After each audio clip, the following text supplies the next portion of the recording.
How many times have you heard these questions as a Scrum Master? Can we skip the retro this week? I got a lot of work, I'll miss the retro. What are the benefits of a sprint retrospective? Why are we doing the sprint retrospective in the first place? Can we do sprint retrospectives every 2 or 3 sprints? If you've answered yes to most of these questions, you might be running ineffective sprint retrospectives. Let's get something straight off the bat. I'm not saying that all sprint retrospectives are a waste of time. No, far from that.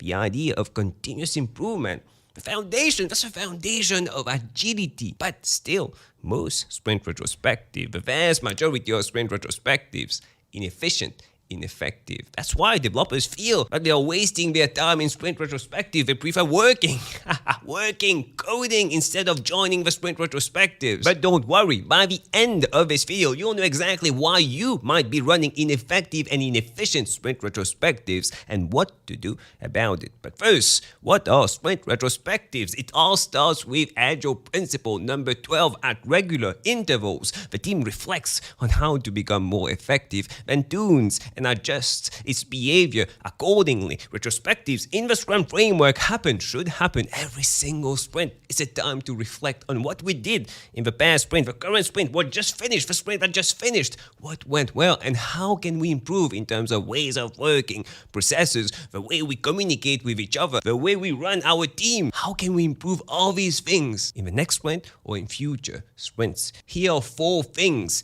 that make your sprint retrospectives bad. A total waste of time. Number 1, lack of focus and direction. Most common culprit. Most people don't even realize that they are doing that. How are most sprint retrospectives done? A facilitator, usually the Scrum Master, either on-site, at the office or online, will share a board and tell you to write what went well on the board and how can you improve in future sprints. Obviously, there's a lot of questions that can be asked, but the general theme is that reflecting on how the sprint went in terms of what went well and what could be improved. Then the team discuss and build a list of improvement items that they can work on in the future sprints. Yeah, that's it. That's pretty good. Everyone does the sprint retrospectives like that, right? But the problem is that what are you focusing on? Are you solving the right problems right now? Are you solving the right problems? What are these right problems? Remember, effectiveness is all about doing the right things. What are the right things? What are the right problems that you need to focus on right now? Yeah, the team is solving problems, but there's no direction. Everyone is going into random directions. Everyone is solving random problems. There's no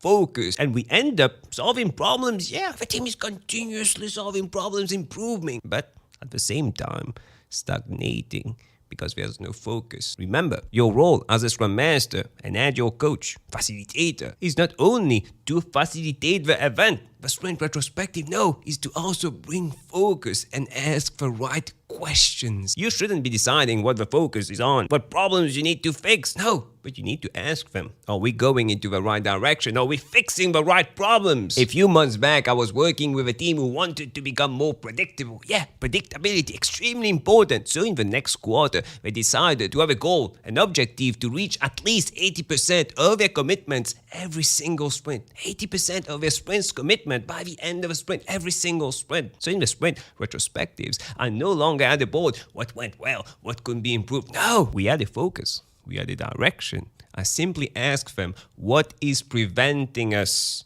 from reaching our goal? They already had a goal. They already knew what they wanted to improve and what they had to improve. I simply had to ask them, what is preventing us? What can we do to reach our goal? And obviously, once we talk about what we can do right now to improve, to progress towards our goal, if we still have time in the sprint retrospective, we can talk about other lower priority improvement items. And talking about improvement items, the second reason why people feel that sprint retrospectives a total waste of time. Improvement items without actual improvement.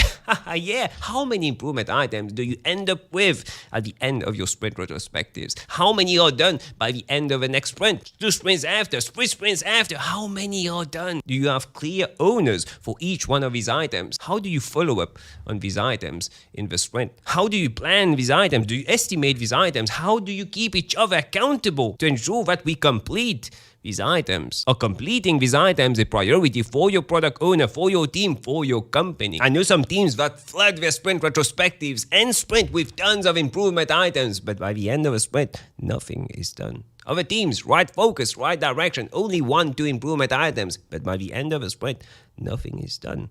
Others, right improvement items, but by the end of a sprint, no one even remembers why we wanted to improve it because the improvement item is not even clear. Writing clear items, prioritize, and having the right focus and direction, only a few items, and completing them every single sprint. What's the priority for your team? Else, why are you even doing sprint retrospectives? Just ignore the session. If you don't prioritize these sessions, these events in Scrum, stop using Scrum.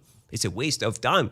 Find something else to use. But if you use Scrum, you need to use it as per the book and complete at least 1 improvement item every single sprint. And this all starts with a definition of done. Yeah, we use a definition of done for user stories, right? To know when user stories are done. Use the same logic for improvement items. First, write clear and concise improvement items prior to taking the improvement item in the sprint. During the sprint planning, refine it, estimate it. Same thing, same logic as a user story, right? Clear and concise acceptance criteria. What needs to happen for this user improvement item to be considered done? What needs to happen? What are we trying to achieve? What does success look like? What does failure look like? Who will be working on that? Who is accountable to ensure that this improvement item is completed? What is the priority of this improvement item? What are the tasks? What do we need to do to complete this improvement item? How can we keep each other accountable to ensure that we complete this improvement item? How we will follow up to know if this improvement item is progressing in the sprint? There's nothing new here. We are already doing that for user stories. Why not use the same logic for improvement items? Most people don't do that. Doing this simple thing will greatly increase the chance of you completing these improvement items. And remember,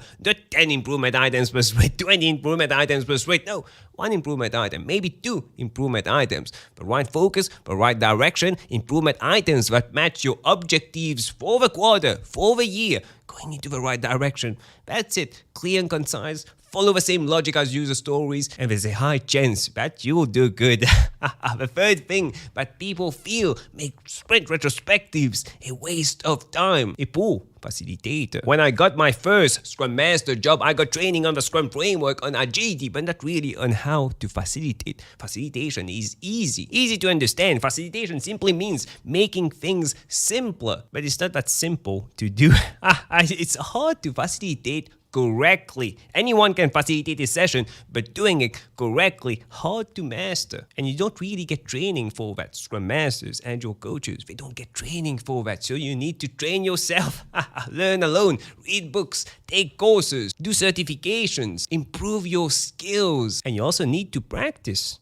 If you're running 2 weeks sprints and you're only facilitating sprint retrospectives, you're only facilitating 2 sessions per month, 24 sessions per year. Is that enough to improve your skills? Obviously not. So try to expand. Try to ask people in your company, in other teams, can I facilitate your session? Any meetings that you want me to facilitate? Always find opportunities to practice the skill. The fourth reason why people feel that retrospectives are a waste of time. Unpreparedness. People coming unprepared to sprint retrospectives. Yeah, that's most people. Just picture this. A sprint retrospective.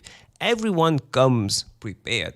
With charts, with graphs, analytics. They know exactly what to talk about. What went well? What can be improved? Everything is documented prior to coming to the session. Past retrospective items are done. They came with the results. Did we succeed? Did we fail? They came prepared to the sprint retrospective. And they are focused. We didn't take too much work in the sprint, so they can really focus during the sprint retrospective. If you're doing it online, their camera is on, their energy is high, they want to improve. They are not checking their emails or coding at the same time. No, they are really focused in the session.